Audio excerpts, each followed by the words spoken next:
promises to become a lot easier for us when alternate sources of energy successfully replace our current pollution-causing fossil fuels. Steve Rambo's Daily Planet will periodically report on possible alternatives. Tonight, he reports on brown gas.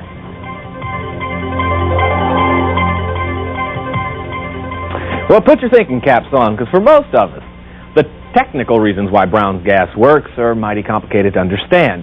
So we're going to break it down a little bit. Brown's gas begins with water, ends with water. Pretty simple.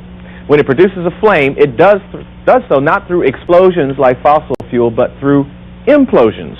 And here's a definition for a word you'll tossed around. When something is sublimated, in this case, it means it's being directly changed from a solid to a gas. So here goes.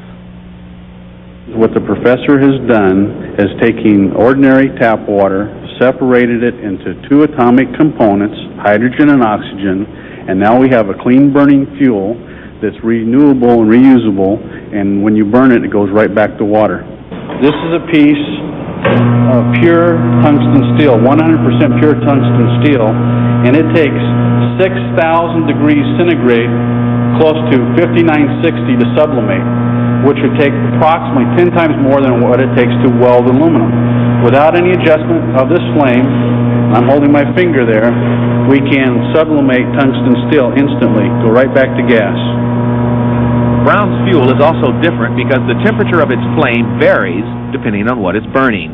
The scientists say the flame temperature is due to an interactive combustion property. The heat is produced by the material. The tougher the material, the hotter the flame gets or the reaction is. So what does all this mean? What exactly could Brown's fuel actually do for us? In the future, with this technology, we will be able to run cars and power plants with clean burning water as a fuel source. And since the earth is covered with 2/3 water, we will no longer have an energy crisis in this country or in the world, and we'll clean up the environment in the process. Well, it was working. Incredible. And finally, an energy source of a different kind. Today begins one of the biggest weeks for our planet, Earth Week. Each day will be devoted to a different problem affecting our environment. Today is Energy Day, and Earthwatch reporter David Garcia joins us now with a look at what some people are doing for this big week. David. Okay, Colleen, from love beads and protest demonstrations 20 years ago to pinstripe corporate mainstream.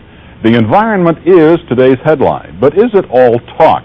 We're reaching an energy overload with demand and a short circuit on supply. An unlimited energy source, efficient, pollution-free, and it comes from water, even seawater. Impossible, you say. But what you're seeing is a water flame. We take ordinary tap water, separate it through DC electrolysis into an atomic mixture of hydrogen and oxygen through one hose. And it's a clean, burning, reusable fuel source. It takes nothing from the air, it gives nothing back to the air, and when you burn, you have water as the exhaust, so to speak. Developed in Australia, turning water into energy is a radical concept for fueling industry, homes, even automobiles. But advocates say it'll take radical ideas to solve the energy crisis. Now, if everybody used one of these tomorrow for other purposes, we wouldn't have to worry about the ozone layer, we wouldn't have to worry about the emissions from cars or plants. The Earth would heal itself.